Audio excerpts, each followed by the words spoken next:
أعوذ بالله من الشيطان الرجيم. بسم الله الرحمن الرحيم. السلام عليكم ورحمة الله وبركاته.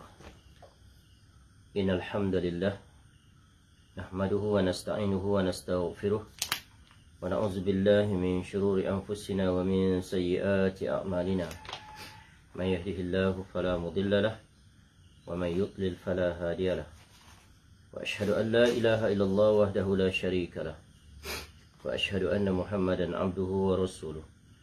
يا أيها الذين آمنوا اتقوا الله حق تقاته ولا تموتن إلا وأنتم مسلمون.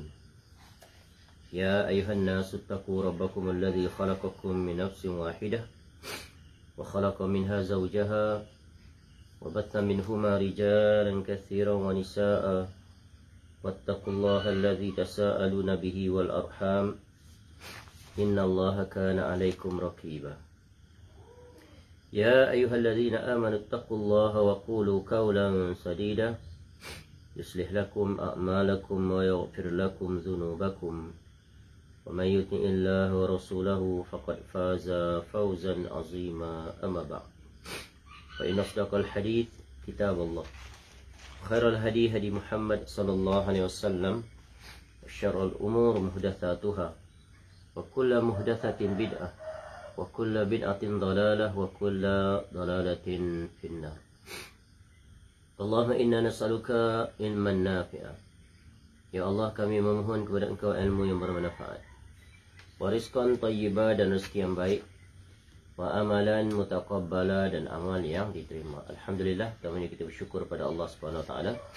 Pagi ini dapat kita kembali bertemu untuk kita meneruskan kuliah kita dengan mengambil faedah daripada kitab Tahzibus Sirah An-Nabawiyah min Kitabi Tahzib Al-Asma'i wal Lughat, ta'lif Al-Imam Abu Zakaria Yahya bin Sharaf An-Nawawi Ad-Dimashqi rahimallahu ta'ala, seorang ulama besar yang lahir pada tahun 631 dan meninggal pada 676 Hijrah. Yang kitab ini diberikan hikmat oleh Khalid bin Abdul Rahman bin Hamd Asy-Syai' hafizahullah ta'ala. Sebuah kitab ringkas yang menjelaskan tentang beberapa aspek penting terkait tentang biografi ataupun hal ehwal yang terkait tentang pribadi agung Nabi SAW. InsyaAllah kita masih berada pada fasal yang membahaskan tentang akhlak Nabi SAW, iaitu faslun fi akhlaqihi sallallahu alaihi wasallam, dan kita berhenti pada buku surat 67. Jadi bab yang terkait tentang akhlak ni agak panjang penjelasannya oleh Al-Imam An-Nawawi rahimahullah, kerana menjelaskan hal-hal yang terkait tentang kepribadian apa yang dibuat oleh Nabi SAW dalam pelbagai perkara. Baik, kita berhenti sebelum ini pada perenggan yang pertama, iaitu beliau SAW mengikat perutnya dengan batu, sampai kepada perkataan beliau SAW menolak mengambilnya dan memilih akhirat daripada dunia. Di situ kita telah selesai mengambil faedah daripadanya serta penjelasan-penjelasan yang diambil daripada kitab-kitab yang lain. Baik, sekarang kita masuk kepada penjelasan Al-Imam An-Nawawi rahimahullah seterusnya. Baik, berkata Al-Imam An-Nawawi rahimahullah, beliau SAW banyak berzikir, sentiasa berfikir. Tawanya yang paling sering adalah berupa senyuman. Tertawa di beberapa waktu hingga nampak gigi-gigi taringnya. Menyukai wangi-wangian, tidak menyukai bau yang tidak sedap, tidak enak. Bercanda, yakni bersenda gurau, dan tidak mengatakan kecuali kebenaran, dan menerima alasan orang yang menyampaikan alasan kepada beliau sallallahu alaihi wasallam. Beliau sallallahu alaihi wasallam adalah sebagaimana yang disifati oleh Allah Subhanahu wa taala, yaitu di mana firman Allah Subhanahu wa taala, a'udzubillahi minasyaitonir rajim, laqad ja'akum rasulun min anfusikum azizun 'alaihi ma anittum harisun 'alaikum bil mu'minina raufur rahim. Sesungguhnya telah datang kepadamu seorang rasul dari kaummu sendiri, berat terasa olehnya penderitaanmu, sangat menginginkan yakni keimanan dan keselamatan bagimu, amat belas kasihan lagi penyayang terhadap orang-orang mukmin. Surah At-Taubah, surah yang ke-9, ayat 128. Dan firman-Nya, "Washalli 'alaihim inna salataka sakanun lahum." Dan berdoalah untuk mereka, sesungguhnya doa kamu itu menjadi ketenteraman jiwa bagi mereka. Surah At-Taubah, ayat 103. Celaan beliau sallallahu alaihi wasallam bersifat sindiran. Ma balu unasun yastarituna syurutan laisat fi kitabillahi ta'ala. Mengapa orang-orang yang mengukuhkan syarat-syarat yang tidak ada dalam kitab Allah dan semisalnya, memerintahkan untuk bersifat lembut dan menganjurkannya, serta melarang daripada sifat kasar, menganjurkan untuk memaafkan dan berakhlak dengan akhlak yang luhur. Baik, kita berhenti di sini kerana penjelasan seterusnya adalah perkara yang berbeza. Jadi ini sekumpulan penjelasan Al-Imam An-Nawawi rahimahullah yang saling berkait. Kemudian Imam Nawawi rahimahullah menjelaskan pula tentang bagaimana Nabi SAW dalam perlakuan aktiviti keseharian. Contoh dijelaskan di sini, mendahulukan dalam urusan yang berbentuk kemuliaan dan kebaikan dari arah kanan dan seterusnya. Baik. Dari apa yang telah dipaparkan oleh Al-Imam An-Nawawi rahimahullah berkaitan dengan aspek yang berkaitan dengan perbuatan Nabi SAW ataupun kebiasaan Nabi SAW.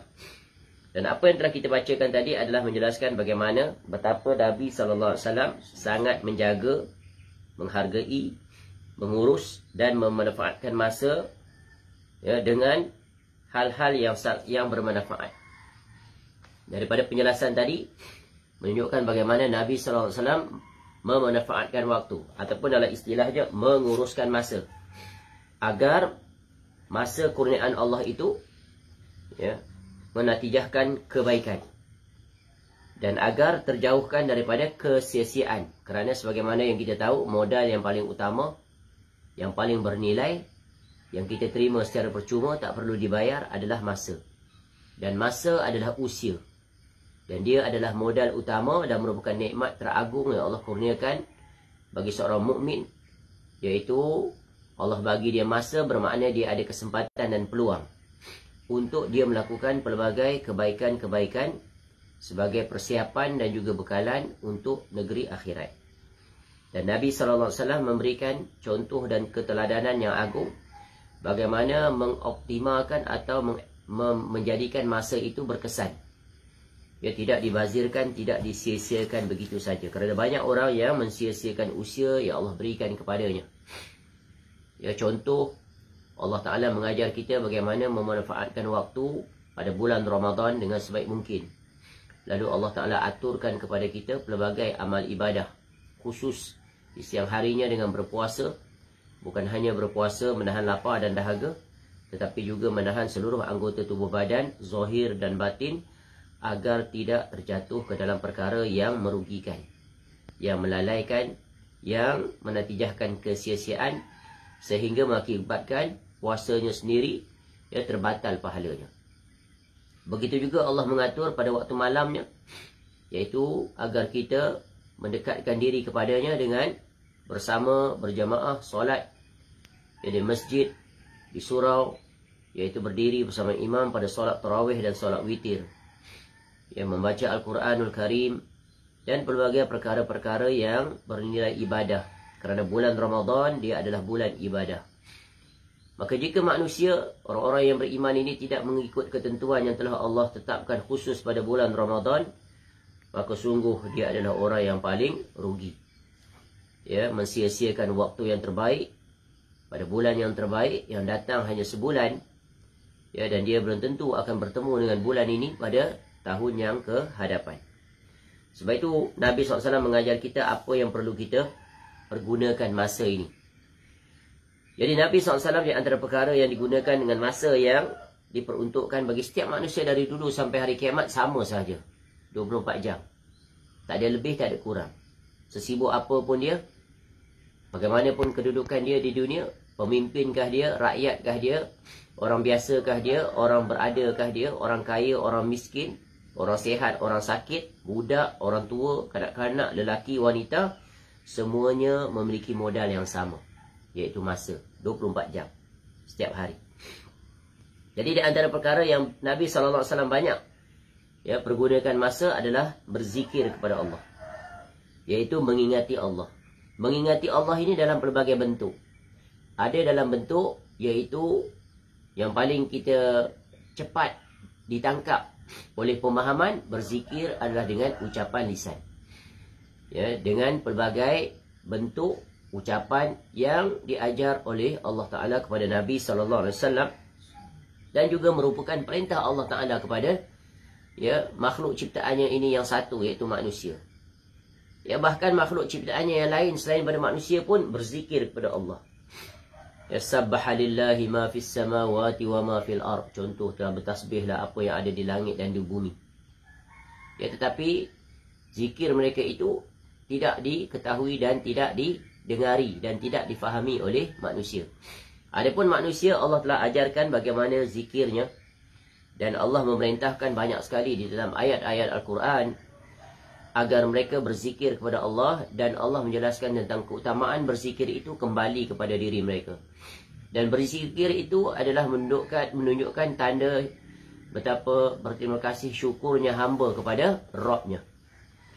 Jika kita buka lembaran-lembaran Al-Quranul Karim, bahkan kita mulai suratul Fatihah itu dengan berzikir kepada Allah, iaitu memuji Allah. Alhamdulillahi Rabbil Alamin. Alhamdulillah itu adalah salah satu daripada lafaz zikir yang paling agung, iaitu memuji Allah Ta'ala. Kenapa kita memuji Allah Ta'ala? Kerana kita memuliakan Allah Ta'ala. Kenapa kita memuliakan Allah Ta'ala? Kerana dia adalah Allah yang menciptakan kita. Memuji itu sebagai tanda syukur, agar kita tak terjatuh ke dalam kufur. Jadi Allah mengingatkan banyak di antaranya contoh dalam surah Al-Baqarah, surah yang kedua, tentang perintah Allah agar kita mengingatinya. Fazkuruni adkurkum washkuruli wala takfurun. Maka ingatlah kamu kepadaku, niscaya aku ingat pula kepadamu, dan bersyukurlah kepadaku, dan janganlah kamu mengingkari nikmatku. Begitu juga Allah sebut dalam surah Al-Ahzab ayat 41. Ya ayyuhalladzina amanu zkurullaha zikran katsira. Hai orang beriman, berzikirlah dengan mengingat dan menyebut Allah dengan zikir yang sebanyak-banyaknya. Banyak lagi ayat-ayat yang lain yang Allah perintahkan kepada kita. Begitu juga Nabi SAW yang mengajar kita tentang keutamaan berzikir. Contoh, sabda Nabi SAW, Masalul ladzi yazkuru rabbahu walladzina la yazkuru rabbahu masalul hayyi wal mayyit. Perumpamaan, perbandingan, permisalan orang yang berzikir, yakni dengan mengingat dan menyebut Rabbnya, dibandingkan dengan orang yang tidak berzikir, yakni orang yang tidak ingat dan menyebut Rabbnya, lupa, lalai, adalah seperti orang yang hidup dibandingkan dengan orang yang mati. Jadi perbandingan ini menunjukkan betapa pentingnya, betapa besarnya tugas seorang hamba untuk sentiasa mengingati Rabbnya. Dan kita telah sebutkan bahawa mengingati Allah itu dari dua jurusan, dari tiga jurusan. Satu dari sisi ucapan lisan dan juga ucapan hati, dengan lafaz-lafaz yang datang daripada Nabi SAW. Kerana zikir-zikir ini adalah ibadah, maka ibadah tak boleh dilakukan kecuali apa yang telah perintahkan oleh Allah. Dan kita tidak boleh memandai-mandai dalam urusan berzikir kepada Allah dengan mendatangkan cara-cara yang bukan daripada Nabi SAW. Kerana Nabi SAW telah menunjukkan semuanya. Ketika Nabi SAW membaca ayat ini, contoh contoh ayat yang kita baca tadi, iaitu ingat kepada Allah banyak-banyak. Maknanya bagaimana nak ingat kepada Allah? Nabi SAW bukan hanya membaca ayat itu, dan Nabi SAW menunjukkan bagaimana cara. Pada waktu sesudah solat, bagaimana nak berzikir pada Allah, apa bacaan-bacaannya. Pada zikir waktu pagi, apa bacaan-bacaannya. Begitu juga zikir pada waktu petang. Tak terhitung banyaknya zikir-zikir. Ada zikir itu yang berbentuk ucapan ini, yang terkait tentang waktu. Ada yang tidak terkait dengan waktu, mutlak. Zikir yang mutlak terserah kepada kita untuk berzikir dengan apa saja. Berapa bilangannya, terserah. Ada zikir yang muqayyad. Ini tadi zikir muqayyad, yang zikir mutlak. Baik. Kemudian yang keduanya adalah zikir dalam bentuk, iaitu mengingati Allah dengan melihat kebesaran Allah di alam ini yang dapat ditangkap oleh panca indera. Ya, mengingati Allah. Contoh, ya, dia melihat ciptaan Allah yang berada di langit, seperti langit, bintang-bintang, bulan di malam hari, di siang hari, mentari, dan pelbagai lagi. Lalu dia melihat itu, maka dia pun, ya, dikaitkan dengan ucapan juga. Ya Rabbana ma khalaqta hadza batila subhanaka faqina azabannar. Segala apa yang dia perhatikan, maka semuanya itu dia kembali kepada Allah Ta'ala. Dia memuji Allah Ta'ala. Itu adalah dalam bentuk melihat. Segala-galanya dikaitkan dengan Allah. Yang ketiganya adalah zikir dalam bentuk nikmat. Apabila dia menerima nikmat, maka dia bersyukur kepada Allah. Ya. Dia bersyukur kepada Allah dengan mengucapkan pelbagai ucapan. Contoh, kita bangun pagi tadi, nikmat dapat tidur lena. Walaupun barangkali sejam atau 2 jam sahaja, atau beberapa jam yang Allah berikan pada kita, yang setiap orang berbeza-beza waktu tidurnya. Bangun, apa yang pertama diperintahkan? Iaitu bersyukur dengan diiringi dengan ucapan Alhamdulillahilladzi ahyana ba'dama amatana wa ilaihin nusyur. Keluar tandas, ghufranaka. Dan begitulah seterusnya, tak terhitung banyaknya bagaimana Allah Ta'ala mengajar kita untuk sentiasa mengingatinya. Bersin pun ada ucapan. Makan, bersyukur pada Allah pun ada ucapan. Dan begitulah, ya, banyaknya dalam bentuk perbuatan dan diiringi dengan ucapan. Ya, kemudian zikir yang paling agung adalah, ya, iaitu dengan mengingati Allah dengan melaksanakan pelbagai kewajipan-kewajipan. Ya, rukun Islam itu, bersyahadah, ya, solat, puasa, zakat, haji, itu semuanya adalah sebagai tanda syukur seorang hamba. Dia ingat Allah dengan menunaikan segala kewajipan terhadap Allah Ta'ala. Jadi banyak sekali, ya, bagaimana Nabi SAW mengajar kita untuk mengingati Allah dalam segala keadaan. Baik, itu secara ringkas. Dan para ulama kita telah menyusun pelbagai kitab khusus tentang penjelasan zikir-zikir, ya, SOP untuk berzikir pada Allah. Ya, semisal kitab yang terkenal, iaitu kitab Al-Imam An-Nawawi rahimahullah, seperti kitab Al-Azkar. Dan di zaman kita, kitab yang sangat terkenal adalah Hisnul Muslim. Maka di situ dijelaskan tentang pelbagai bentuk zikir sehari semalam untuk diamalkan oleh seorang Muslim mukmin. Yang keduanya adalah sentiasa berfikir. Ya, Nabi SAW sentiasa berfikir. Kenapa? Kerana Al-Quran datang juga dengan perintah untuk berfikir. Allah bagi kita akal, dan pada masa yang sama Allah iringi akal itu dengan fikiran. Akal ini adalah salah satu makhluk ciptaan Allah Ta'ala yang sangat menakjubkan. Dia tiada batasan. Dia tak ada limitation. Limitation. Tidak ada had. Dia boleh berfikir. Ya, jadi nikmat yang agung yang ada pada seorang insan yang membezakannya daripada makhluk-makhluk yang lain, iaitu pada akalnya. Kerana akalnya itu, ya, padanya ada fikiran.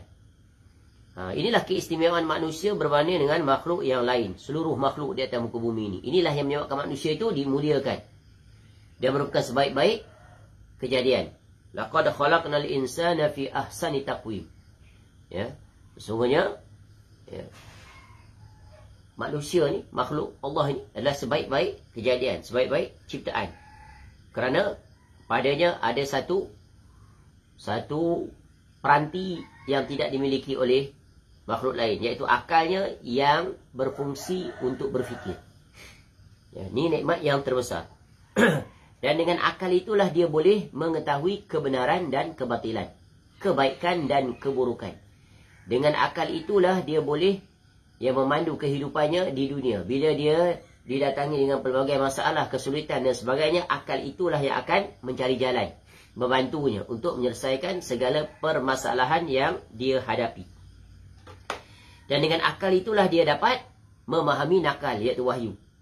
Dan dengan akal itulah dia membawa pemiliknya sama ada beriman dan bertakwa kepada Allah ataupun kufur dan bermaksiat kepada Allah. Dan akal ini satu saja sisi kelemahannya adalah dia tidak dapat menangkap perkara yang tak dapat dilihat. Ya, kewajipan akal ketika itu adalah dia wajib taat kepada wahyu. Dia tak boleh berada di atas wahyu, dia wajib mentaati wahyu. Kerana ada banyak perkara, akal juga memiliki limitation. Ada had. Dalam perkara-perkara yang tak dapat ditangkap oleh seluruh panca indera. Seluruh panca indera ini yang lain selain daripada akal lah yang menghantar maklumat kepada akal untuk dia memproses. Dia memproses kemudian menatijahkan kesimpulan-kesimpulan penting. Dan akal ini hendaklah digunakan untuk berfikir dalam perkara-perkara yang mendatangkan manfaat dan membawa pada kebaikan urusan dunia, yang membawa kepada kebaikan urusan akhirat. Jadi Allah memerintahkan kita untuk berfikir. Banyak ayat-ayat Al-Quran yang memerintahkan. Contoh, wa fi anfusikum afala tubsirun. Berfikir tentang diri kita. Allah perintah. Pada diri kamu tidakkah kamu memerhatikan? Ya, dengan mata itu kita melihat, lalu menghantar signal isyarat kepada akal untuk memproses. Cuba perhatikan pada diri kamu itu. Ya, kamu adalah sebaik-baik kejadian. Ya, Allah kurniakan kamu 2 biji mata. Kamu dapat melihat alam ini, dapat menikmati keindahannya. Allah kurniakan kamu 2 telinga yang dapat mendengar. Ya, Allah kurniakan kamu pelbagai lagi anggota-anggota tubuh badan yang semuanya mendatangkan kebaikan dan perkara-perkara yang berkaitan dengannya. Ya, Allah perintahkan untuk kita berfikir, melihat terhadap silih bergantinya siang dan malam, penciptaan langit dan bumi. Ya, daripada situlah dengan berfikir, maka kamu dapat memakmurkan dunia ini. Ya, Allah ciptakan pohon, kamu lihat pohon, kemudian kamu berfikir ada faedahnya. Maka daripada pohon itu kamu olah pohon tersebut menjadi pelbagai perkara yang mendatangkan manfaat untuk kegunaan kehidupan kamu. Maka terbinalah rumah daripada pohon tersebut, yang kemudian dipotong dijadikan papan, jadikan tiang. Begitu juga apa yang terpendam di dalam perut bumi dengan pelbagai minerals ataupun logam-logam yang masih belum diproses. Lalu maka terlahirlah pelbagai industri. Industri yang dimulai dengan perlubungan, pemprosesan, dan lahirlah pelbagai jenis-jenis logam itu yang kemudian ditukar dalam pelbagai bentuk, sehingga boleh terbinanya kenderaan-kenderaan, kapal-kapal, pesawat terbang dan sebagainya. Inilah betapa besarnya anugerah Allah kepada manusia. Ya, Allah persiapkan mereka untuk memakmurkan dunia ini, menikmati, mengolah bahan mentah yang Allah telah persiapkan dengan adanya akal yang boleh berfikir. Ya, akal yang boleh berfikir. Baik. Jadi banyak ayat-ayat yang menjelaskan hal ini. Ya, dan Allah memerintahkan kita juga melihat, berjalan di atas muka bumi ini. Ya, ambil faedah. Ya, contoh dalam surah Al-Hajj, surah yang ke-22 ayat 46. Afalam yasiru fil ardi fatakuna lahum qulubun ya'qiluna biha aw adhanun yasma'una biha wa innaha la ta'mal absar walakin ta'mal qulubul lati fis sudur. Maka tidakkah pernah mereka berjalan di muka bumi ini sehingga hati, yakni akal mereka dapat memahami, telinga mereka dapat mendengar? Sebenarnya bukan mata itu yang buta, tetapi yang buta ialah hati yang di dalam dada. Ya, awalam yatafakkaru ma bisahibihim min jinnah. Dan apakah mereka tidak merenungkan bahawa teman mereka, yakni Muhammad itu tidak gila? Ini contoh. Kamu ada akal kan? Ketika para rasul khusus, ketika Nabi SAW diutuskan pada kaum kafir musyrikin itu, ya, mereka menuduh yang tidak-tidak pada Nabi SAW. Kamu tak pernah fikir ke betul ke tuduhan itu yang ditujukan kepadanya? Bahkan kamu sangat kenal Nabi SAW itu sejak kecil, tidak ada cacat celah langsung. Seorang yang dikenali kamu sendiri yang beri gelaran Al-Amin, tiba-tiba kamu tuduh dia gila. Ya, kerana kamu tidak sependapat dengannya. Disebabkan dia membawa ajaran untuk mengeluarkan kamu daripada zulumat kegelapan, kesyirikan, jahiliah dan sebagainya kepada tauhid, kepada iman. Ya, jadi Allah Ta'ala yang memerintahkan kita untuk melihat dan berfikir yang akan menghantarkan, menatijahkan pengetahuan. Semuanya kembali kepada apa? Iaitu membesarkan keagungan Allah Ta'ala. Ya, dan pelbagai lagi. Tak terhitung banyaknya. Ya. Sehingga orang-orang berkecimpung dalam hal yang terkait tentang ilmu pemikiran. Mereka menulis pelbagai buku.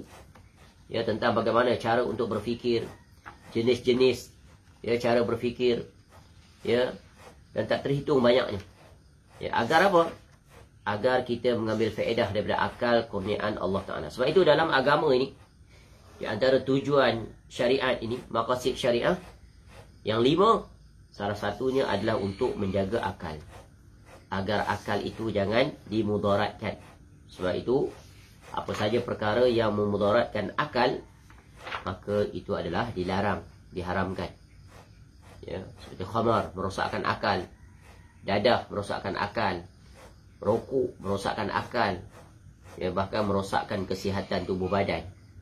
Apa saja yang merosakkan akal, otomatik dia merosakkan tubuh badan.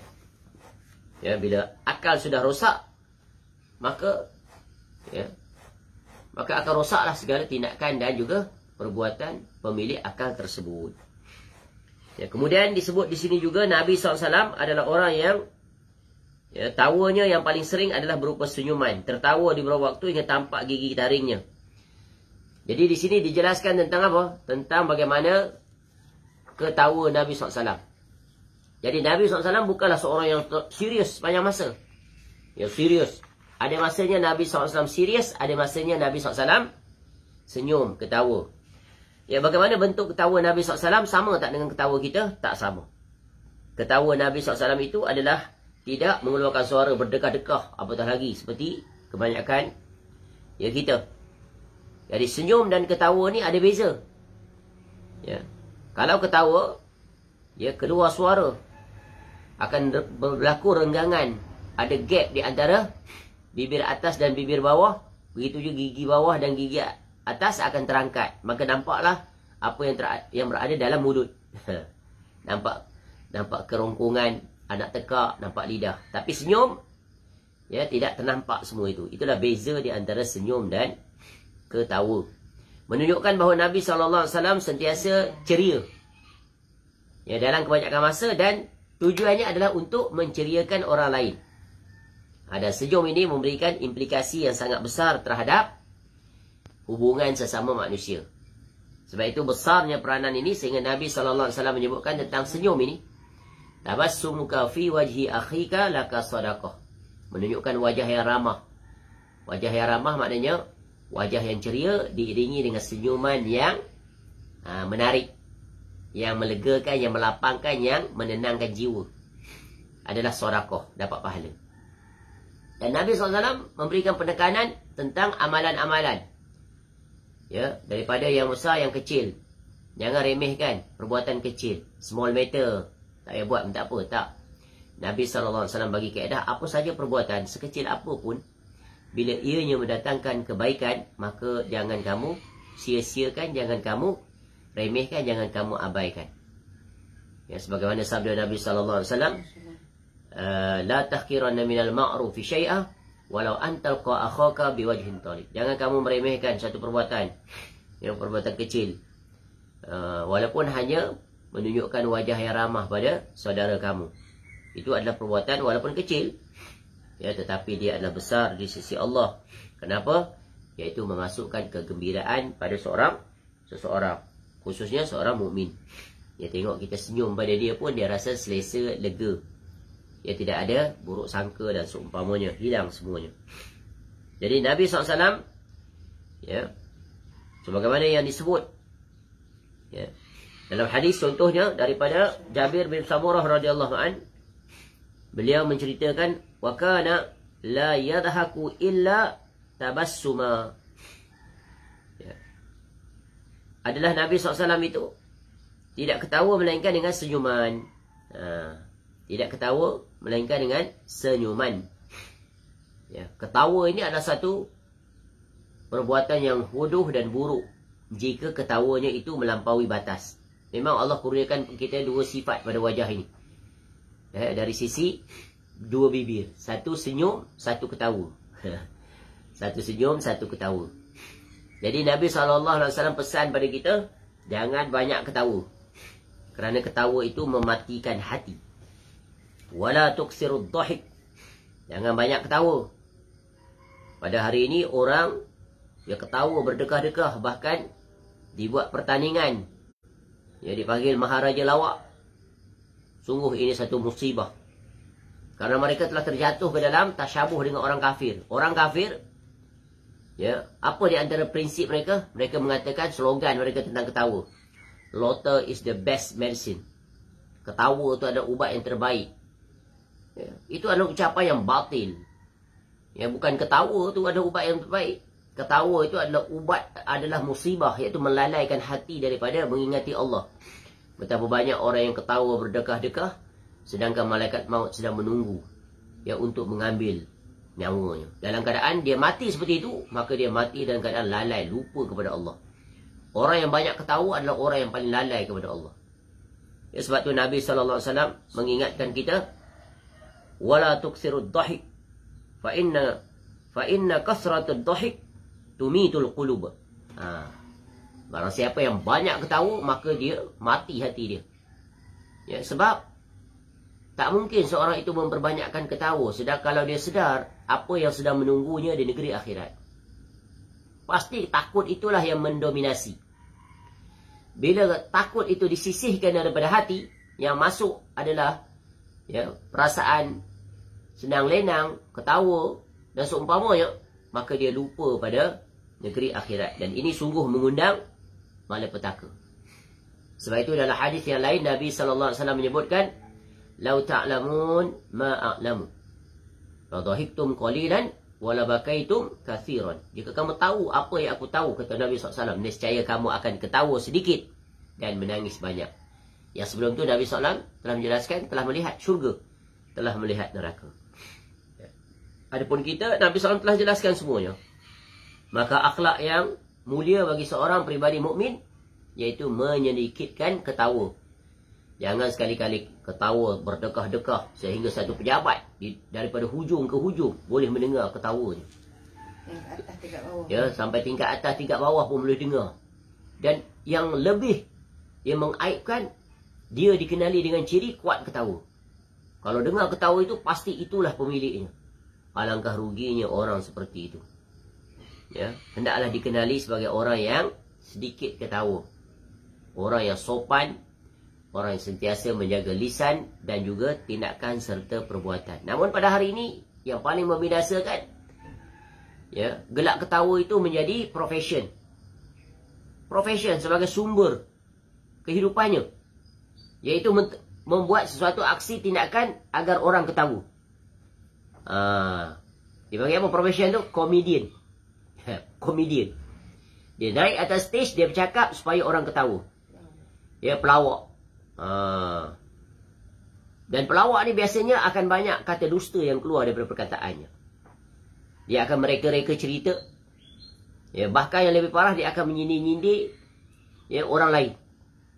Ya, dengan satiranya dan pelbagai lagi. Bahkan yang lebih parah, ya, dia membuat sesuatu, ya, lawak jenakanya itu, ya, ada unsur-unsur lucah dijadikan bahan ketawa. Ketawalah berdekah-dekah manusia.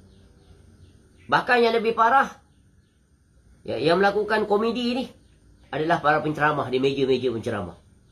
Ajaib orang seperti ini diberikan kebenaran untuk menyampaikan agama. Sepatutnya diharamkan selama-lamanya selagi dia tidak berubah.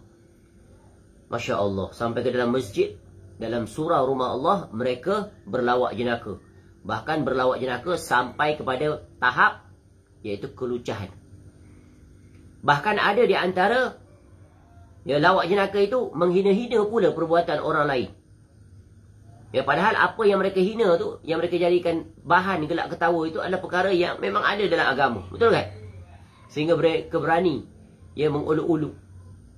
Bahkan di zaman sekarang, dengan adanya media sosial, mereka menjadikan konten untuk mereka berbuat lawak jenaka dalam bab urusan agama.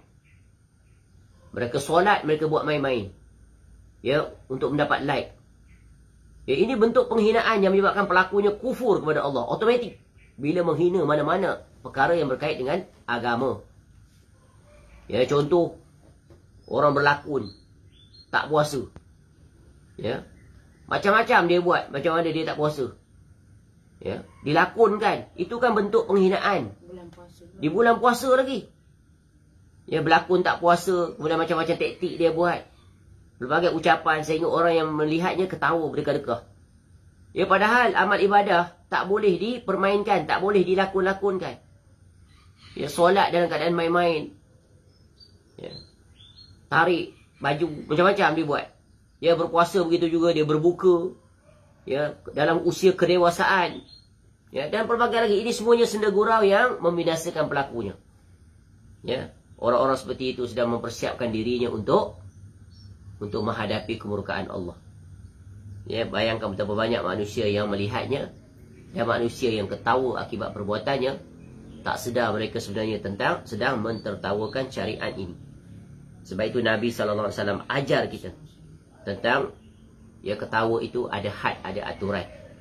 Boleh ketawa, tetapi jangan melampaui batas. Kerana manusia ni pun perlukan hiburan.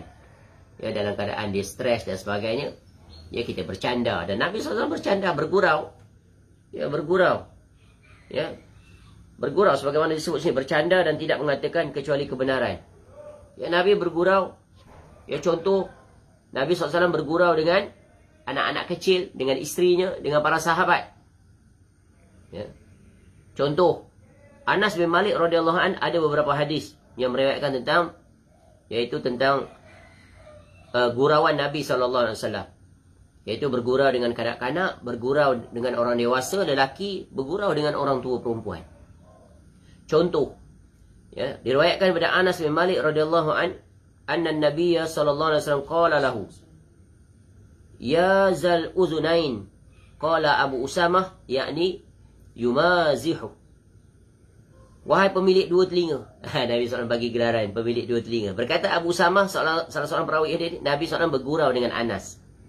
Jadi Nabi SAW memanggil, ya, tu Anas bin Malik radhiyallahu an dengan wahai yang memiliki dua telinga. Jadi bergurau ini dalam had yang dibenarkan. Apa tujuan? Untuk menceriakan situasi, untuk mendatangkan kegembiraan pada seseorang, untuk mengurangkan stres, mengeratkan hubungan sesama, dan menghilangkan halangan-halangan ketidakselesaan. Dan kesimpulan semuanya untuk memasukkan kegembiraan pada hati seorang mukmin. Ya, Nabi SAW ya, pernah juga, ya, kata Anas radhiyallahu an, bergaul dengan kami. Sehingga satu hari Nabi SAW berkata kepada kami, berkata kepada saudaraku. Anas radhiyallahu an memiliki seorang saudara, adik-beradik lah. Yaqul li akhin li saghir. Nabi SAW berkata pada saudaraku yang kecil, adik dia, siapa? Nabi SAW panggil, ya Aba Umair, ma fa'alan Nuwair. Wahai Abu Umair, apa yang Nuwair kamu sedang lakukan? Nabi SAW kata, wahai Abu Umair, ya, Nuwair itu ialah seekor burung. Dia ada burung, dia bela. Nabi SAW kata, apa yang burung kau tu sedang buat? Nabi bergurau, tanya tentang burungnya. Tu Nabi tanya khabar. Ya. Dan Nabi SAW dalam riwayat Abu Hurairah radhiyallahu anhu menceritakan, ya, qalu, para sahabat bertanya, ya Rasulullah, innaka tuda'ibuna.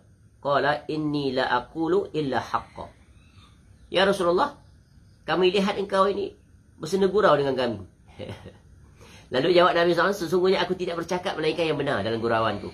Sekarang orang bergurau, berlawak jenaka, menipu. Mereka cipta. Ya, bahkan tadi kita sebut sampai menggunakan perkataan-perkataan kesat, kasar, lucah. Bahkan menjadikan objek tertentu orang. Disebut wajah orang seperti itu, seperti ini. Kemudian gelak ketawa dalam majlis mereka. Bahkan terkadang untuk menjadikan senda gurau, mereka menukar nama orang. Alangkah jahatnya lisan mereka. Di meja penceramah. Saking bencinya mereka. Kerana barangkali orang itu berlainan parti dengannya. Ya, atau berlainan pemahaman dalam memahami agama. Lalu mereka sindir-sindir agar menjadi bahan lawak jenaka. Itulah dia fitnah di zaman ini. Orang seperti itu ramai sekali pengikut. sama-sama terjun ke laut. Mereka tak sedar bahawa mereka sedang membinasakan diri mereka. Padahal Allah larang, tegur kemungkaran. Sepatutnya mereka itu yang mencegah kemungkaran, tapi mereka adalah pelaku-pelaku kemungkaran. Siapa lagi yang nak diharapkan? Melainkan tetap ada orang yang mengingatkan. Tapi orang-orang yang mengingatkan ini tidak diberikan perhatian, bahkan dituduh pula. Ya, dengan pelbagai syubhat-syubhat yang mereka kemukakan. Dan mereka itu, orang-orang yang ditegur itu tidak menarik balik. Tak pernah bertaubat dia. Bahkan meneruskan lagi. Ya, senda gurau mereka, lawak-lawak jahat mereka itu. Ya, ini sungguh satu musibah yang berlaku di zaman ini. Dan banyak manusia terjatuh ke dalamnya. Sebab itu apabila kita mempelajari tentang sirah Nabi SAW yang satu ini, maka kita dapat menapis siapakah yang berjalan di atas sunnah Nabi SAW dan siapa yang menyelisihinya. Baik, contoh lain, Nabi SAW pernah bergurau dengan seorang wanita tua. Seorang wanita tua pernah datang bertemu Nabi SAW. Dia datang, ya, seorang yang ajus, yang tua lah. Faqalat, lalu dia berkata pada Nabi SAW, Ya Rasulullah, Ud'ullah an yudkhilani al-jannah. Ya Rasulullah, berdoalah kepada Allah agar ya memasukkan aku dalam syurga. Ini permohonan yang sangat besar faedah. Dan betapa beruntungnya wanita tadi. Kerana ya mengambil kesempatan bertemu Nabi SAW, minta satu perkara yang sangat besar. Agar apa? Masuk syurga. Sebab itu kita diperintahkan untuk mohon kepada Allah masuk syurga Firdaus. Faqala, lalu Nabi SAW pun menjawab, Ya Umma Fulan. Ya, wahai ibu, wahai mak kepada Fulan, Innal jannata la tadkhuluha ajus. Sesungguhnya syurga tu tak akan dimasuki oleh orang tua. Masya Allah. Terkejut makcik tu, betul kan? Minta Nabi SAW doa untuk masuk syurga, tiba-tiba Nabi SAW kata orang tua tak masuk syurga. Ya. Dikira maknanya ini lawak yang berbentuk double meaning, betul kan? Majazi. Makcik ni dia faham literal. Masya Allah. Ya. Maknanya boleh dalam keadaan tertentu boleh menggunakan itu. Tujuannya untuk apa? Untuk bersenda gurau. Tu. Qala, ya, fawallat tabki. Ya, lalu makcik tu kata apa? Makcik tu pun ya berpaling, pulang. Ya, dia balik dalam keadaan dia menangis. Faqala ukhbiruha annaha la tadkhuluha wa hiya ajuz. Inna Allah Ta'ala yaqul inna ansha'nahunna insha'a faja'alnahunna abkara urban atraba. Lalu Nabi SAW pun perintahkan kepada siapa ni? Yang meriwayatkan hadis ni Hasan, cucu Nabi SAW. Dia kata apa? Kata Nabi SAW. Ya. Tu. Beliau, yakni Al-Hasan berkata, perempuan tua itu pun berpaling, balik dia dalam keadaan menangis. Kenapa sedih? Ya. Sebab Nabi SAW sebut seperti itu. Nabi SAW pun berkata kepada sahabatnya, kamu beritahulah kepadanya bahawa sesungguhnya ia tidak akan masuk syurga dalam keadaan ia tua. Sesungguhnya Allah Ta'ala berfirman. Ayat kita baca tadi. Maknanya, ini di antara wanita yang secara sebaliknya, ya, merupakan ahli syurga. Sebab Nabi SAW sebut, ya, masuk syurga itu dalam keadaan apa? Tidak ada orang tua berada dalam syurga. Semuanya telah dimudakan. Ya, umur average 30 lebih. Ya, sebagaimana dalam hadis yang lain. Jadi Nabi SAW bersenda gurau. Tengok senda gurau Nabi SAW. Semuanya adalah sangat sederhana. Ya, tidak ada langsung perkara-perkara yang melampaui batas, menyakitkan hati, apatah lagi menghina dan sebagainya. Semuanya dalam bentuk yang mendatangkan kebaikan. Dan bagaimana bentuk senyuman Nabi SAW? Makana dhahiku Rasulullah SAW illa tabassuma. Tidaklah ketawa Nabi SAW melainkan dengan senyuman sahaja. Ya, senyuman. Ya. Jadi ini di antara beberapa penjelasan, ya, tentang ketawanya Nabi SAW. Jadi itulah kelemahan kita dalam keadaan tertentu. Terkadang kita pun ya melampaui batas dalam ketawa. Dan sungguh ketawa itu mendatangkan mudarat, iaitu matinya hati. Jadi orang-orang yang berprofesion sebagai komedian itu, maka tinggalkanlah profesion itu. Kerana dia adalah profesi yang terlarang. Kerana dalamnya banyaknya perkataan-perkataan dusta yang dibuat-buat. Baik.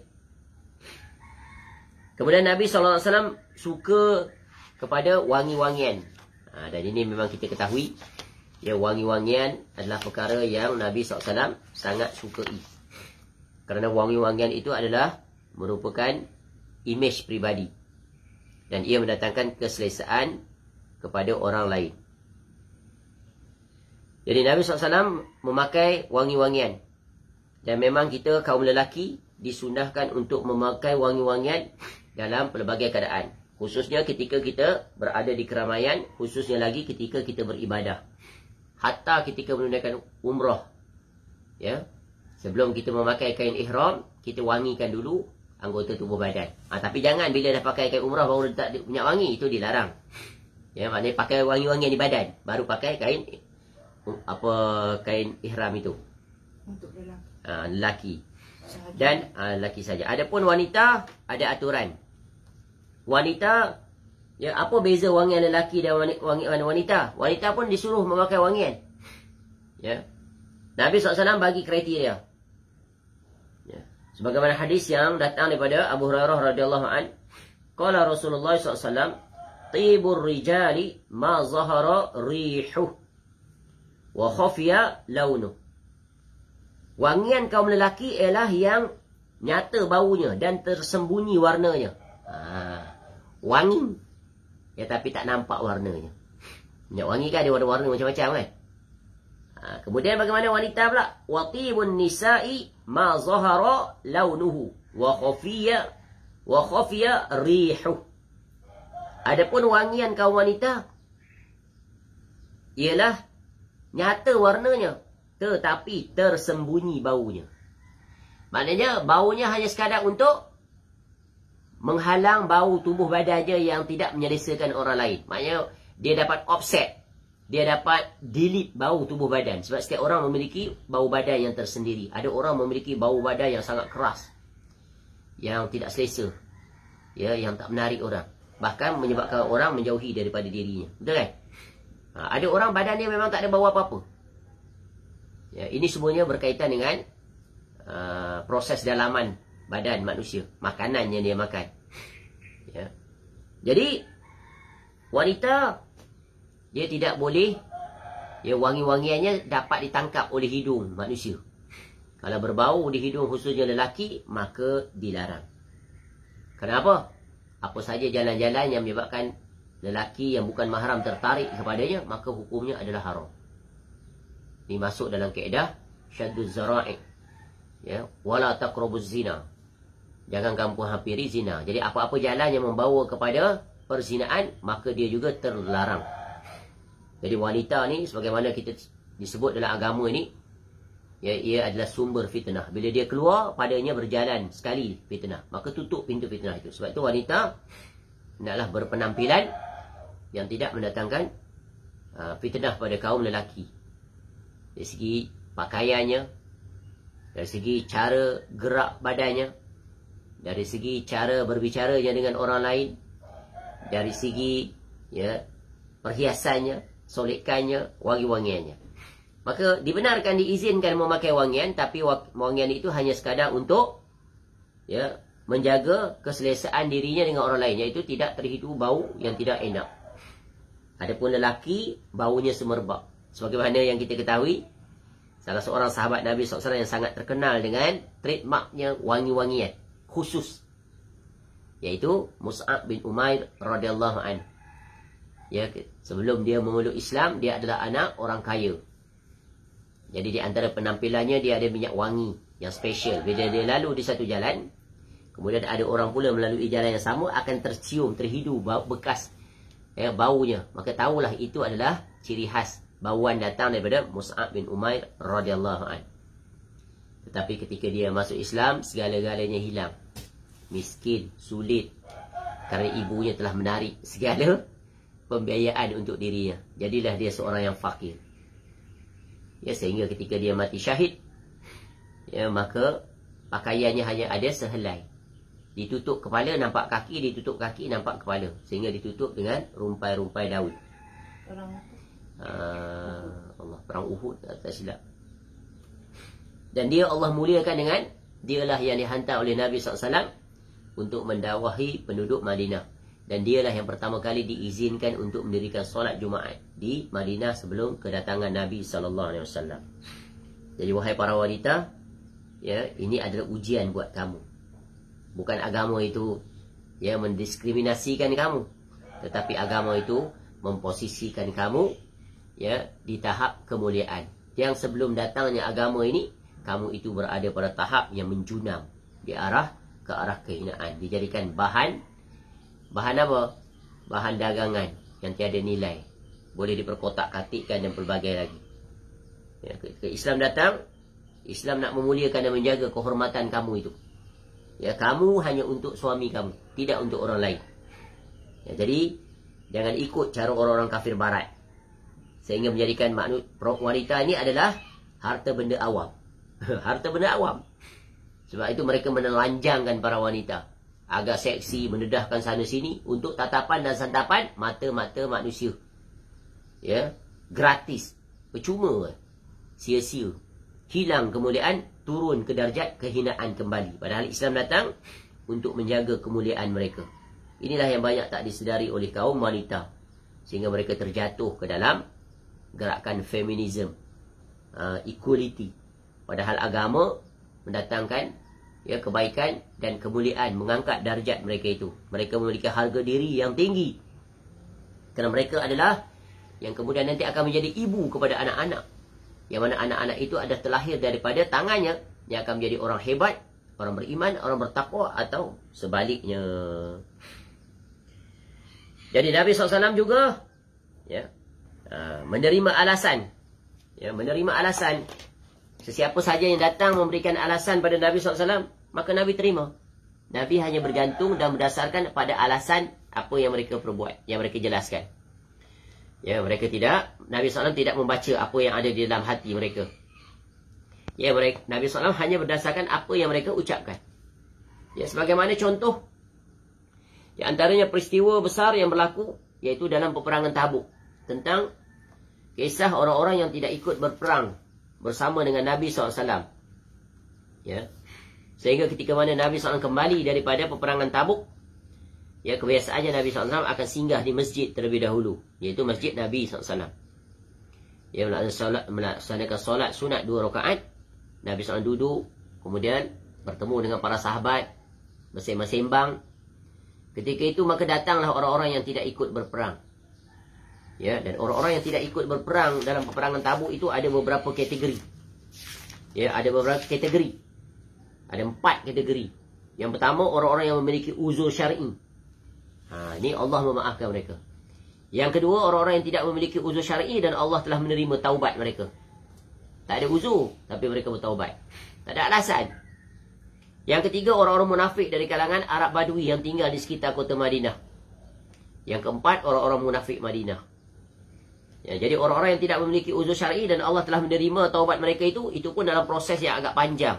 3 orang sahabat yang sangat terkenal itu, yang menjadi teladan yang sangat agung dalam kejujuran. Siapa? Ya, Hilal bin Umayyah, Ka'ab bin Malik, dan Murarah bin Ar-Rabi' radhiyallahu anhu. Ya, yang sebelum-sebelum itu mereka ikut dalam peperangan. Jadi mereka bukan orang munafik. Ya, sebab mereka sangat dikenali sebagai seorang yang berkhidmat untuk agama, jujur. Ya, ikut dalam peperangan. Cuma Allah uji mereka sebagai satu bentuk pelajaran berguna bagi kita. Ya, tentang bagaimana ya mereka berlingah, bertangguh. Bukan tak nak pergi perang. Dan ketika itu pula bumi Madinah diuji dengan tumbuh-tumbuhan mula nak menghasilkan hasil untuk dipanen, untuk dituai. Dan cuaca pula ketika itu. Ya, maka ya, sahabat ni bukan tak nak pergi, tapi bertangguh. Tak apalah, nanti dulu, sekejap lagi kita ikut. Begitu maksudnya. Bukan engkar, bukan tak mau, tapi bertangguh. Inilah bahayanya penyakit bertangguh berlengah. Ya, lalu mereka tertinggal. Ya, bila mereka ingin menyusul, Nabi SAW sudah tidak kelihatan, sudah berada jauh, tak dapat lagi nak menyusul. Jadi, ya, ketika mana Nabi SAW pulang bersama para sahabat, maka datanglah kelompok-kelompok tadi bertemu dengan Nabi SAW. Datang. Ya, datang untuk apa? Untuk mendatangkan alasan. Sebab mereka tahu, ya, ingkar terhadap perintah Nabi SAW ada hukuman. Jadi, Nabi SAW didatangi oleh orang-orang yang tidak turut berperang. 4 kelompok tadi. Ya. Mereka datang menyampaikan alasan dengan bersumpah. Yang tak ikut perang tu sekitar lebih kurang 80 orang. Dan Nabi SAW terima alasan mereka yang tidak ikut berperang. Ya. Membaiat mereka, memohonkan ampunan untuk mereka. Dan menyerahkan isi hati mereka itu kepada Allah Ta'ala. Jadi mereka mendatangkan, terutamanya orang munafik. Macam-macam alasan dia. Tapi padahal menipu. Tapi Nabi SAW terima alasan mereka walaupun mereka menipu. Nabi SAW tak tanya, kamu ni ya, cakap lain. Padahal Nabi SAW sangat mengetahui. Kerana Nabi SAW diberitahu oleh Jibril AS. Tentang perangai orang munafik ni. Sebab itulah ketika mana Ka'ab bin Malik radhiyallahu anhu menceritakan hadis yang panjang. Ya, dalam Sahih Bukhari ada, dalam Sahih Muslim ada. Bacalah kisah itu. Betapa ya ketika datangnya Ka'ab bin Malik radhiyallahu anhu, dia datang kepada Nabi SAW. Ya, nak menyatakan, nak menyambut Nabi SAW, tentu dalam keadaan yang sangat serba salah. Betul kan? Sebab tak ikut. Ya, Nabi SAW tanya padanya, mengapa kamu tidak turut, tak ikut berperang? Bukankah kamu telah berjanji untuk menyerahkan jiwa ragamu demi Islam? Nabi SAW tanya, ini soalan gila, nak jawab apa lagi? Ya.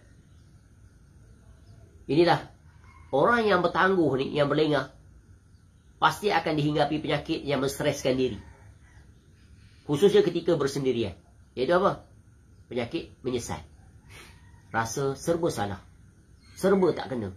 Dunia terasa sempit walaupun luas. Nampak? Ni berbahaya. Lalu apa kata Ka'ab radhiyallahu anhu yang mewakili 2 sahabat yang lain tu? Betul wahai Rasulullah. Ya, demi Allah, seandainya aku duduk di sisi orang selain daripada engkau ya Rasulullah, aku yakin aku dapat terbebas daripada keburukan dengan mendatangkan alasan. Kalau bukan kau dia Rasul, aku boleh tipu, betul kan? Boleh cerita pelbagai alasan. Bukan tipu, mana alasan benar. Ya, bukan tak nak pergi, tapi bertangguh sekejap, urusan itu, urusan ini. Tiba-tiba tak sedar, rupanya dah jauh perjalanan, tak dapat nak disusuli. Alasan pun sabar kan? Tak sengaja. Bukan sengaja. Ya, sebab apa kata Ka'ab bin Malik radhiyallahu, kerana aku Allah kurniakan kepandaian berbicara. Biasa orang yang suka bertipu ni dia pandai bercakap. Tengok skamer. Masya Allah. Sangat bijak dalam berbicara. Ya, penipu-penipu ni salah satu ciri khas dia pandai berbicara. Dia cakap atas nama agama. Seolah-olah dia orang yang benar, jujur, alim. Rupa-rupanya pembohong nombor 1. Ya. Skamer, pengutik derma tu yang menipu. Punya bijak, punya pandai. Ya, update, forward, semua orang forward. Di sekolah tahfiz ni nak dijual, tak cukup duit, bagai-bagai. Rupanya pembohong. Orang pun simpati lah berbondong-bondong. Minta 1 juta sekejap bukan dapat 1 juta, 2 juta lagi. Dicek, disemak, rupanya scammer. Masya Allah. Tapi kata Ka'ab bin Malik radhiyallahu anhu, demi Allah aku tahu, sekiranya aku menyampaikan kepadamu alasan yang dusta agar membuatmu tidak memarahiku, tentu dengan cepat Allah akan membuatmu marah padaku. Tak berani nak menipu Nabi SAW sebab apa? Kamu nak tipu macam mana pun, Allah Ta'ala nanti akan mendedahkan tipu daya kamu itu. Itu maknanya orang yang sentiasa merasa diawasi oleh Allah. Tu. Dan jika aku berkata jujur kepadamu, tentu implikasinya akan dia tanggung, betul kan? Ada hukuman. Dia percaya engkau juga akan marah padaku. Dua-dua arah kena. Namun, ya, dengan itu aku hanya mengharapkan pahala daripada Allah. Lalu kata Ka'ab bin Malik radhiyallahu anhu, demi Allah, aku tidak memiliki alasan untuk tidak turut berperang. Demi Allah, aku tidak pernah sekuat dan selapang itu ketika tidak ikut berperang bersama. Tu. Ya. Ketika perang Tabuk tu aku paling lapang, paling luas. Tapi nampak macam mana? Ya, terlalaikan. Ya, padahal peperangan-peperangan sebelum ini aku ikut. Ya, bersegera. Diringkaskan kisah. Ya, sebagaimana yang kita ketahui, Nabi SAW dan para sahabat diperintahkan untuk memboikot. 3 sahabat ni sampai 50 hari. Bayangkan hampir 2 bulan. Tak ada siapa pun dibenarkan bercakap. Stres tak? Sangat stres. Bahasa dunia semua. Nak bagi analogi macam ni senang nak tahu stres tak tidak. Contoh kita bekerja di pejabat. Ya, kita tak berprestasi. Lalu syarikat tak peduli dengan kita. Buatlah apa kau nak buat. Ya, ada mesyuarat, kita tak dijemput. Kerja tak diberi. Kerja tak diberi. Masuk pejabat pukul 8, balik pukul 5, tak ada siapa pun peduli. Stres tak? Masya Allah. Stres dia amat-amat lah. Boleh jadi gila ke? Ya, akhirnya letak surat jawatan. Berhenti. Mana boleh tahan? Kita level pula position tinggi juga.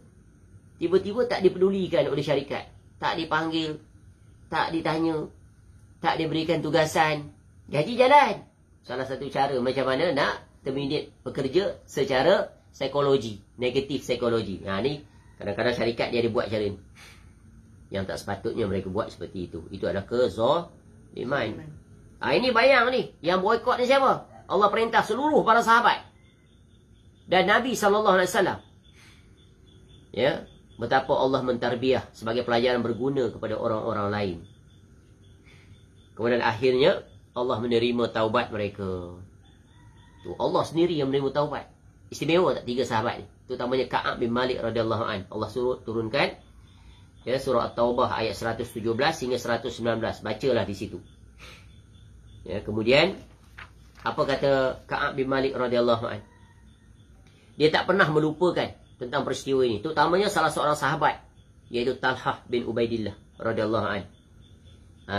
Yang menyampaikan khabar gembira tentang taubatnya telah diterima oleh Allah.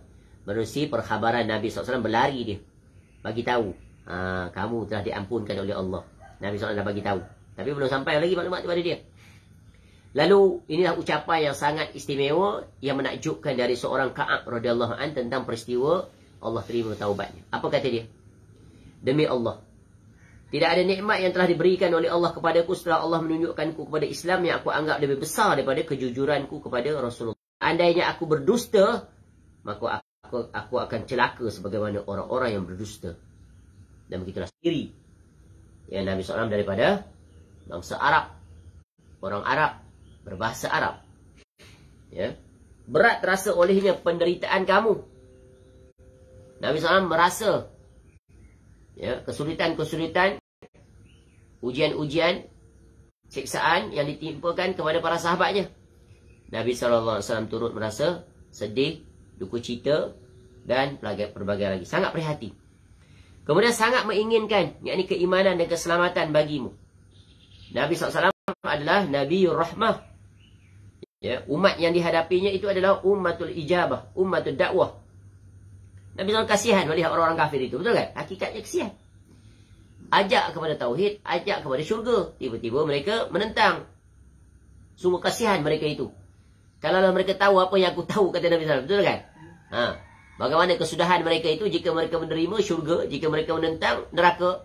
Tentulah mereka akan ya, mengikuti Nabi SAW. Nabi sedih. Amat belas kasihan lagi penyayang terhadap orang mukmin. Ini ciri khas orang mukmin. Sesama mukmin hendaklah saling berkasih sayang. Jangan bermusuh-musuhan. Walaupun mukmin itu tidak seperti mana yang diharapkan. Barangkali pernah melakukan kezaliman, menyimpang dan sebagainya. Tapi dia Muslim. Mukmin lagi. Kamu kena nasihat, tegur dia. Sesuai dengan apa yang telah Allah perintahkan. Jangan sekali-kali kamu melepaskan tangan daripadanya. Ya, apabila kamu melepaskan tali ataupun tangan daripadanya, seolah-olah kamu melepaskan dia untuk dihumbankan ke dalam neraka jahanam. Sungguh itu juga bentuk kezaliman yang hendaknya jangan kamu lakukan. Baik, selesai dulu di sini. Ya. Dan Nabi SAW memerintahkan dengan lembut, menganjurkan, melarang bersifat kasar. Ya, Nabi SAW larang kita bersifat kasar. Terhadap Ucapan kasar, tindakan kasar. Ya, jangan berdakwah. Apatah lagi kamu pendakwah, jangan kasar. Ya. Guna perkataan-perkataan yang tak layak bagi seorang pendakwah. Kata-kata kesat, maki hamun, apatah lagi perkataan lucah, ya, dan pelbagai lagi yang tak sepatutnya ya, keluar daripada meja penceramah. Ya. Kemudian menganjurkan untuk memaafkan dan berakhlak dengan akhlak yang luhur. Dan Nabi SAW adalah seorang yang sangat pemaaf. Kerana Allah memerintahkan kita untuk menjadi seorang pemaaf. Apatah lagi Allah Ta'ala dia maha memaafkan. Ya, Allah dia maha pemaaf. Bulan Ramadan sebulan ni daripada awal hari sampai akhir hari. Allah ya memberikan kemaafan pada hamba-hambanya. Sebab itu bulan Ramadan dia adalah bulan keampunan. Minta kepada Allah. Ya, semua amal ibadah yang Allah perintahkan semua Allah kaitkan dengan keampunan. Man shoma Ramadan, man qama Ramadan, man qama Lailatul Qadri. Hujungnya sama, imanan wa ihtisaban ghufira lahu ma taqaddama min dzambi. Barang siapa yang berpuasa, barang siapa yang mendirikan solat malam, ya barang siapa yang menghidupkan malam Al-Qadar dengan penuh keimanan dan mengharapkan pahala daripada Allah, maka Allah ampunkan seluruh dosa-dosanya. Dan lihat, pada 10 malam yang terakhir, pada malam-malam ganjil, Allah datangkan malam Al-Qadar. Apa yang patut dilakukan oleh seorang hamba ketika dia bertemu pada malam Al-Qadar? Aisyah radhiyallahu anha bertanya pada suaminya sallallahu alaihi wasallam. Lalu apa kata Nabi SAW? Katakan, aku ucapkan apa?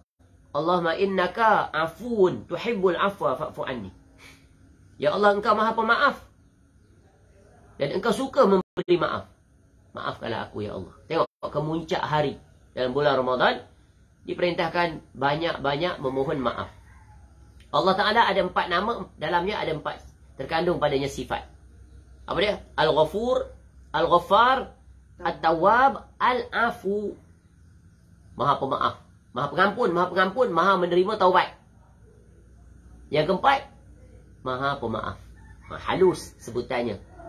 Ya, dengan penuh tawaduk, dengan penuh pengharapan, dengan penuh kehinaan, dengan penuh hajatnya kepada Allah, kan tahu ketika dia sebut, ya maafkan aku ya Allah, kita ini adalah fakir, banyak dosa. Fakir kita. Allah maha kaya. Maka kita minta pada maha kaya. Ya, kayanya Allah dari sisi apa? Salah satunya adalah memberi kemaafan terhadap hambanya yang kaya dengan apa? Hambanya kaya dengan apa ketika itu? Dengan dosa. Kita ni kaya juga, kaya dengan dosa. Maksiat. Bulan Ramadan pun buat maksiat. Bulan Ramadan pun tak lepas daripada kelalaian, kelara. Bulan Ramadan pun masih berleha-leha, masih bersantai-santai. Hari ya sampai ke pertengahan bulan dah, 15 hari tetamu istimewa. Kejap lagi dia akan pergi meninggalkan kita. Ya, dia datang bukan sembarang datang, membawa pelbagai buah tangan yang sangat istimewa. Siang hari berpuasa, malam berdiri, ya berlama. Ya, dan pelbagai lagi amalan, memperbanyakkan sedekah dan pelbagai lagi. Dia datang dan dia akan pergi. Beruntunglah orang-orang yang beruntung, rugilah orang-orang yang rugi. Bersyukurlah orang-orang yang bersyukur, menyesallah orang-orang yang menyesal. Ya, sebab itu kemuncak Ramadan itu adalah untuk memohon kemaafan daripada Allah. Kerana kita adalah hamba yang banyak dosa, banyak alpa, banyak lalai. Tak tahu nak menghargai keutamaan Ramadan. Sehingga kita jadikan bulan Ramadan ni sama je seperti bulan-bulan lain. Atau yang lebih parah, ya, bulan Ramadan ini lebih rendah daripada bulan-bulan yang lain. Sehingga masih tersibuk dengan urusan dunia. Ketika malam orang datang menghidupkan malam bersama imam di masjid di surau, dia masih sibuk lagi. Ya, di meja kedai kopi. Dia masih sibuk ketika itu di kedai-kedai. Buka kedai lagi dia. Kedai runcit dia. Buka lagi. Tutuplah. Berniaga siang sudah lah. Hanya sebulan saja. Tak jatuh apa-apa. Tak jatuh miskin kamu. Tak bankrupt kamu ni. Ya Allah. Kerja siang sudah. Malam ajak kaki tangan staff pekerja kamu tu. Berikan mereka seluas-luasnya. Dan kebaikan kembali pada kamu. Betul kan? Wasiat pada pekerja tu. Ya, nanti berdoa pada Allah agar Allah berkahi rezeki kita, bertambah maju syarikat. Boleh bagi bonus banyak sikit. Ni tak. Dia tak tahu bahawa bulan Ramadan itu adalah bulan untuk kita berniaga dengan Allah. Ya. Ibarat bulan Ramadan berbanding dengan bulan lain, bulan-bulan lain, bulan Ramadan ni special dia. Dia adalah pasar akhirat. Dia bukan pasar dunia. Niagalah dengan Allah. Pasti untung. Tak kalah sebulan. Ya. Bukan makna kita meninggal langsung aktiviti dunia. Tak. Kita menyederhanakan aktiviti dunia. Membesarkan. Mengagresifkan urusan akhirat. Apatah lagi hari-hari yang berbaki tinggal sedikit. peluang keemasan yang Allah bagi, belum tentu ya kita akan temui lagi pada tahun hadapan. So what we have to do, grab the opportunity. Ambil kesempatan. Selagi Allah bagi kita kesempatan, sebelum kesempatan ini Allah tarik. Wallahu a'lam. Mudah-mudahan bermanfaat. Nanti kita sambung. Beliau sallallahu alaihi wasallam menyukai mendahulukan bahagian kanan dalam bersuci, memakai sandal yang menyikat, bersisir dan segala urusannya. Ini adalah ya penjelasan yang seterusnya berkaitan dengan ya kesukaan Nabi SAW dalam melakukan sesuatu dari sisi SOP-nya, kiri dan kanan. Ada ketentuan sampai begitu terperinci sekali. Ya, seorang mukmin itu diatur oleh syariat. Wallahu a'lam. Subhanakallahumma wa bihamdika asyhadu an la ilaha illa anta astaghfiruka wa atubu ilaik. Wa sallallahu ala nabiyyina Muhammad wa ala alihi wa sahbihi wa sallam. Wa akhiru da'wana alhamdulillahi rabbil alamin. Assalamualaikum warahmatullahi wabarakatuh.